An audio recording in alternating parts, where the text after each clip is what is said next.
Now, when you came to my lab, you saw that we have lots of chemicals and equipment on the tabletop, but you also saw, and you see right now, that we have some things up in the air. What do we have up in the air? Balloons. Well, how many balloons are there? 6. And what color are these balloons? Yes, there are 6 balloons. 2 are red, 2 are green, and 2 are yellow. What do you suppose we have in those balloons? Helium. Now, some of you are saying helium because you know from experience that helium-filled balloons are lighter than air. I'm going to tell you that there are other gases that are lighter than air too. But helium is a gas that does not burn. And we're going to do an experiment to find out what's in those balloons by using another burner. This one here, which I will light. You can see it has a different color flame. It has a different shape to it. That's because the construction of this burner is different than the construction of the other burner. But what I'm going to do is bring this burner close enough to the balloon and then try to find out if there will be a fire or not. So if there is a fire, then we know it's not helium. If there's no fire, then it is helium, because helium is a gas that doesn't burn. Now, I see some of you are covering your ears. Why are you covering your ears? I bet you're covering your ears because you know from experience that there might be some sound energy. Not only light energy and heat energy, but sound energy. So let's find out what's in this balloon. And the balloon simply popped, right? And now what do we always do in science? Repeat the experiment. So let's repeat it with this balloon here. And those 2 balloons had in them the gas helium. Now we'll move on to the next set of experiments. I could put the torch down here and go on and do some other experiments, or I can continue with the balloons. What shall I do? Continue with the balloons? All right, let's do that then. And I'll come to this balloon here and bring the flame to it.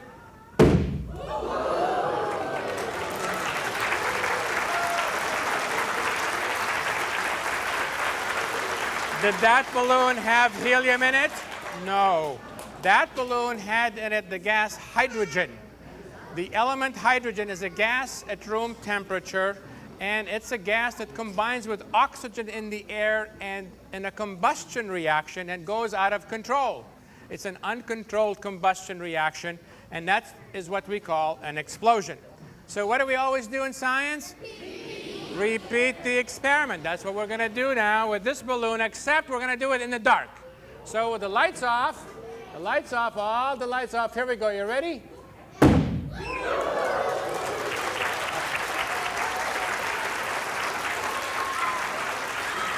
Did you see that ball of fire? What color was the ball of fire? Yellow. And did you see the ball of fire better with the lights on or with the lights off? That's something we should keep in mind if we're doing experiments and looking for the release of energy in the form of light. We should do the experiment under conditions that help us make better observations. What I would like you to do now is to watch a replay of the last experiment we did by looking at the monitors, and you will see in slow motion there's the flame coming close to the balloon. No, you won't hear sound, and there's that ball of fire that we saw from the previous experiment. Now you notice that when we moved from the helium-filled balloons to the hydrogen-filled balloons, that the volume of sound energy was increasing. And so I would like you to obey the safety rules and protect your eardrums from potential damage. What you should do is take both fingers and stick them in your ears very tightly. I can't do that and do the experiment at the same time, so I have with me some earplugs. So I'm going to put the earplugs in. I really would like everybody to protect their ears from potential damage. By doing this, I can't hear you, but I can see some of you smiling. That means you heard what I said. Please protect your ears very carefully as we move on now to the next balloon that we have over here. You ready for this? Here we go.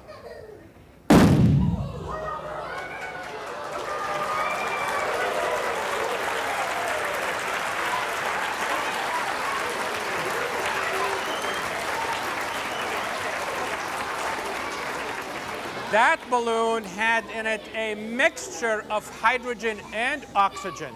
There was a lot more oxygen available for the hydrogen to combine with, and we heard a much louder explosion, and we saw a much brighter combustion reaction. So what do we always do in science? So let's repeat this experiment, and let's do it now carefully with the ears very well protected, and let's do it in the dark.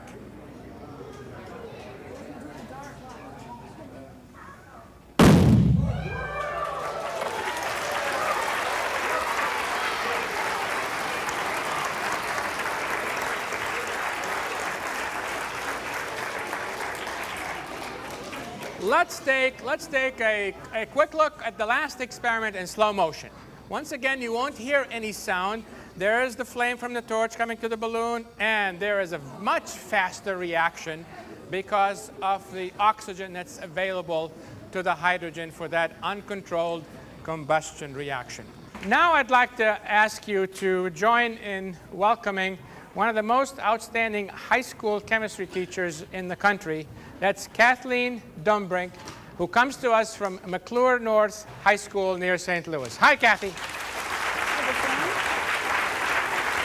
Hi, welcome to my lab. Thank you. Hi, everyone. I'm going to do an experiment for you in this very special round flask. You can see that I've already placed a clear, colorless liquid in the flask, but now I'm going to add some more liquids. Bassam, can you help me with that? Certainly. Here's our second liquid. Clear and colorless. And here is our third liquid. Also clear and colorless. Oh. Going to stopper it, and now I'm going to start mixing the three liquids. Now let me tell you something about one of those liquids. It happens to be a liquid that has sugar in water, and it's the very same sugar that you have sitting on your kitchen table. Now, when we added all three together, did you observe closely? Did you see what happened when we put all three together? There was a color change. We saw that when you added the third liquid. It was kind of brown, wasn't it? Was it after the second or the third? The third. You're a good observer here. So let's see what's happening in there now. Well, it's turning, the color of the liquid is turning black, kind of black. Oh.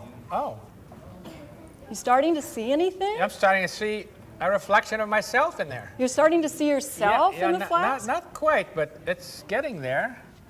Well, I can see myself a little bit. Maybe some of you in the front row can start seeing yourselves as well. Because one of the other solutions had a very special element in it. And what we've made here is something that you use to see your reflection. And what is that? Mirror. A mirror. The mirror is made out of silver. So we have made a silver mirror here. And of course, we could use it if you, say, wanted to check out your hair. Yes. Does this hair look okay there? I can see myself clearly now, yeah. All right. Let me check again. Oh, thank you. But there are other ways that we can use this. In fact, think about this. For the holiday season, what could we use this for? An ornament. We could use this for a holiday ornament. In fact, you can make your own holiday ornaments, perhaps this way here in the lab. Now, Bassam was so kind to invite me to his lab, so I have a special present for you. All right. Oh, thank you, Kathy. Let me just look in. Oh, my goodness. Wow. Look at that.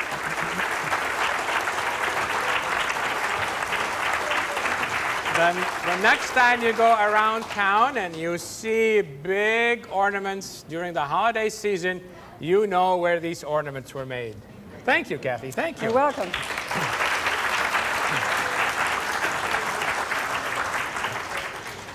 Well, I'm going to do another experiment for you. And in this experiment, I'm going to be using two liquids. Now, this liquid has some starch in it, the same starch that's in the potatoes that you eat.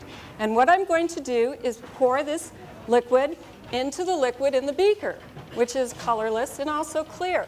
So let's watch what happens when I pour these two together. Is anything happening? Well, the volume increased a little bit, and that's about Wow.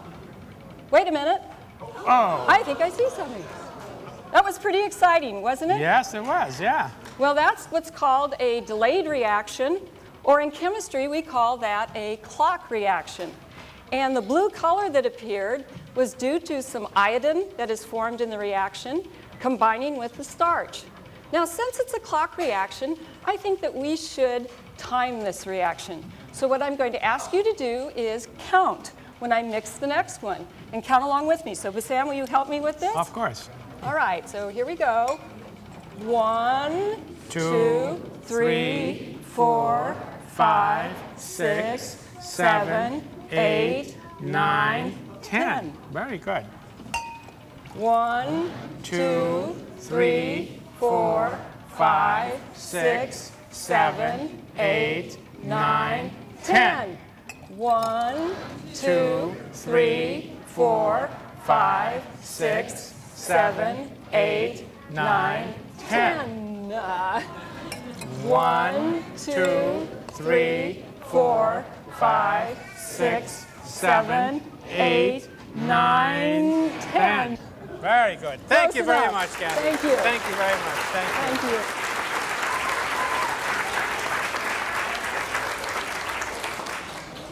I'm going to do an experiment with carbon dioxide, except that it's not in the gaseous form, it's in the solid form. What I have in this bucket are chunks of what we call dry ice. I'm going to put a chunk of dry ice right here, and you notice I'm using my gloves because the dry ice is very, very cold. Its temperature is minus 78 degrees Celsius. I use these gloves now to protect my hands from the cold. And solid carbon dioxide changes from being solid to a gas directly without melting. When a substance changes from being a solid to a gas without melting, we call that sublimation.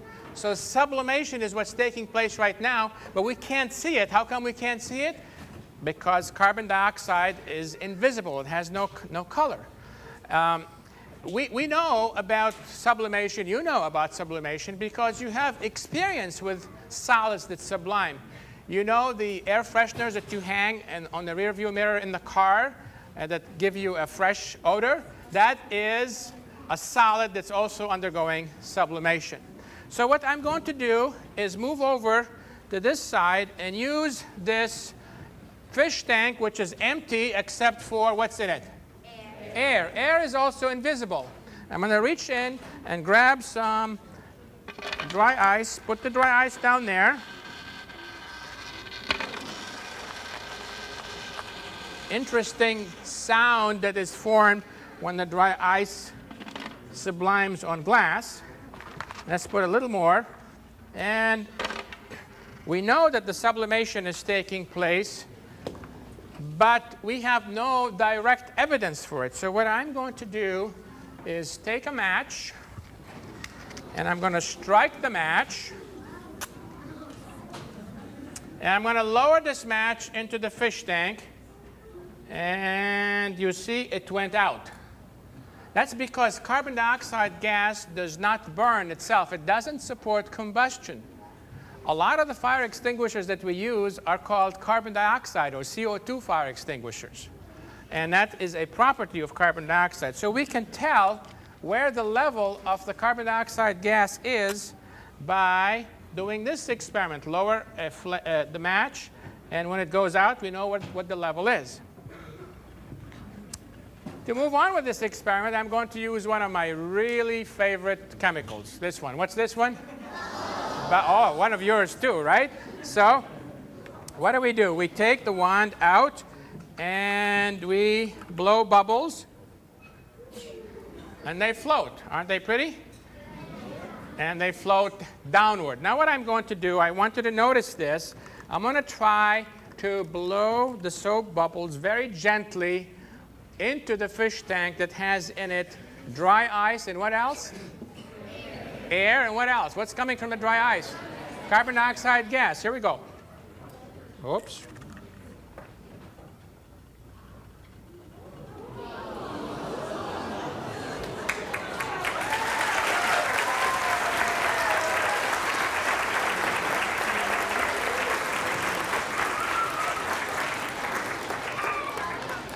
you can see the soap bubbles. They're floating, right?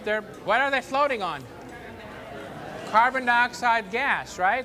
They're floating on the carbon dioxide gas. And watch that last bubble that we still have in there. It's bobbing back and forth, but oops, it popped now. Let's do it one more time. Oops. If you watch the soap bubble carefully, you'll observe something else that's happening to it. By the way, you can do this experiment at home because, or in school, you have access to a fish tank. Take the fish and the water out, of course. and you have soap bubble, right? But you don't have dry ice. You don't have dry ice. So what you need to do is generate carbon dioxide. And the way you generate carbon dioxide is to take some baking soda, put the baking soda in a dish at the bottom of the fish tank, add some vinegar to it. And you'll see a lot of fizzing. That's because carbon dioxide is being formed. You can test what the level of the carbon dioxide is using the match, just like I did. And then you can try this experiment and watch the soap bubbles as they bob and float on the carbon dioxide. And you can watch the change in the size of the soap bubble as well. I need to do the next experiment over here. And I think I have just about everything, but whoops. I need some hot boiling water. Could someone please bring me out some hot boiling water? Would you do that, please? Thank you, Bucky. Hello, Bucky. Thank you very much. Thank you very much.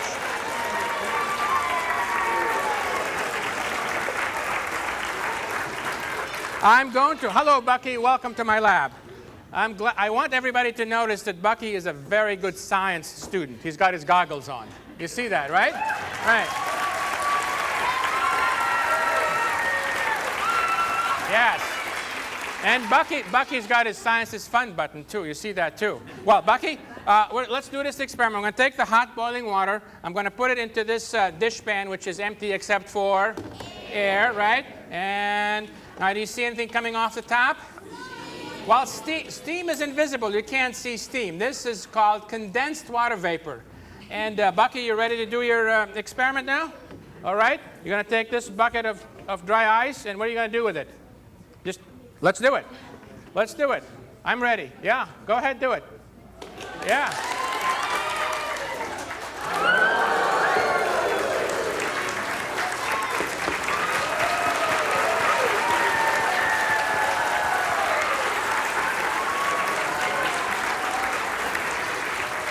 This is how they make fog in the movies sometimes. They take hot boiling water, add dry ice to it, and you notice that the fog is moving in a downward direction, telling us, if we didn't know it, that carbon dioxide is heavier or denser than air, right? So we can blow on this.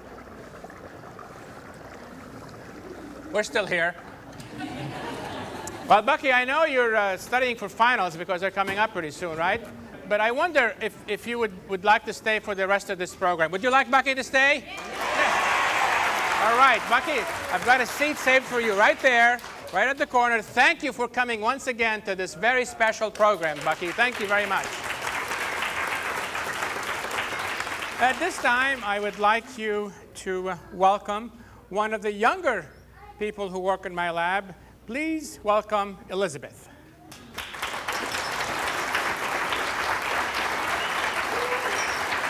Hi, Elizabeth. Hi. How are you? I'm doing well. How are you doing? I'm doing great. What do you have for us here? Well, I've been using this simple device to measure the conductivity of different liquids, and I'd like to show you what I found. All right. First, we have to plug in this adapter, which changes the voltage from 110 volts to 12 volts. All right. So if you could do that. Certainly. Plug it in. Yeah. All right, we got power. Thank you. All right. In the middle of this wooden board here, we have a light bulb. And at the other end, we have a probe. So to measure the conductivity of something, you simply insert the probe in the liquid, and the light bulb should light up. Now, do you have anything metal just so we can test to make sure that this will work? We've got a spoon. I got a spatula here. Great. All right. Now let's see here. And the light bulb lights up.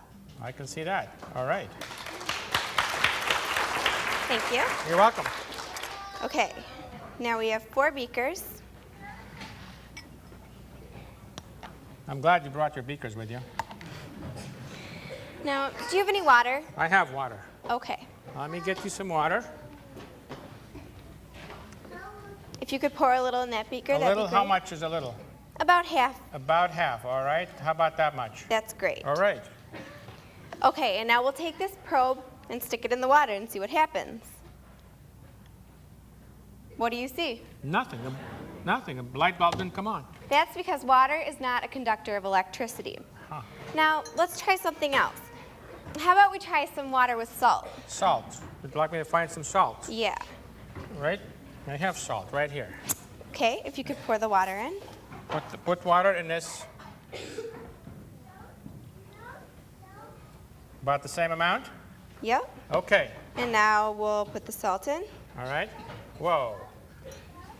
Now, do you think we should turn the lights down for this? Let's try it. Okay, let's Let's try turn turning the lights then. down. Okay. Lights. Well, the lights down. Okay. Try it. And we'll put the probe in the salt water. That's pretty bright. You can see that, right?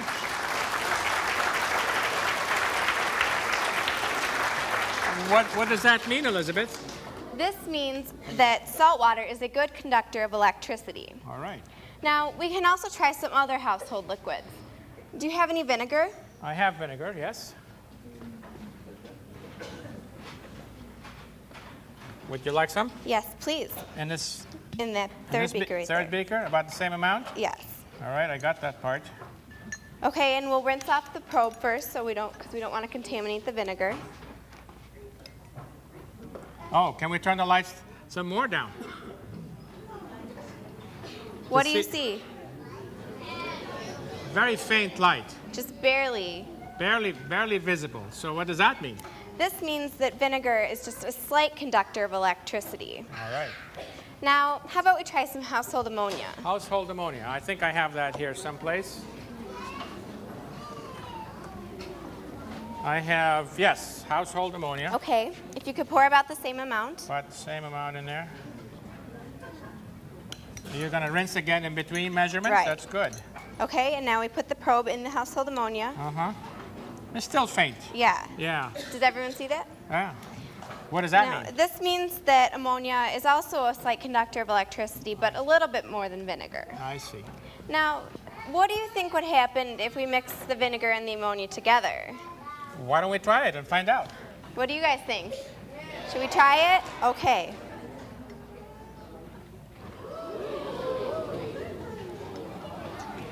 So what does that mean? This means that there's a chemical reaction taking place between the vinegar and the ammonia. Very good. Thank you, Elizabeth. You're That's welcome. a very wonderful experiment. Thank you very much. Thank you. Do you have other experiments for us that you've been working on? Well, do you have that white powder that we were talking about earlier? Oh, yes, I have the white powder. I have the white powder here, and I think you asked not only for the white powder, but you asked for a burner, and I have the burner right here. So if I may just put it over there. And what shall we do with this now, this white powder? We should heat the white powder. We should heat it, just like this. This white powder is not a household chemical. It's actually called potassium chlorate. It's a very strong oxidizing agent. And what we want to try to do is heat it up so that it melts. And if you look closely at it, you can begin to see that the solid is melting. And we have almost all of it melted, not quite. It'll turn into a liquid, and you can see the liquid beginning to boil. It is boiling, and so there it is. It's almost all melted now. It is melted. What should we do now? Well, I really like Cheetos. So do you think we should try to oxidize a Cheeto? Well, let's try. Okay. Let's try. What are you going to do now? I'm going to take the Cheeto, and I'm going to drop it in there. Whoa, can we turn the lights down? Whoa, whoa.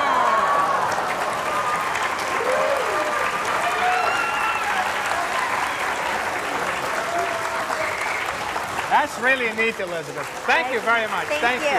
Thank you very much. Bye, Thank you, everyone. Elizabeth. Well, I want to thank you for coming today to my special program. Remember, no matter what you do, science is fun. Thank you very much.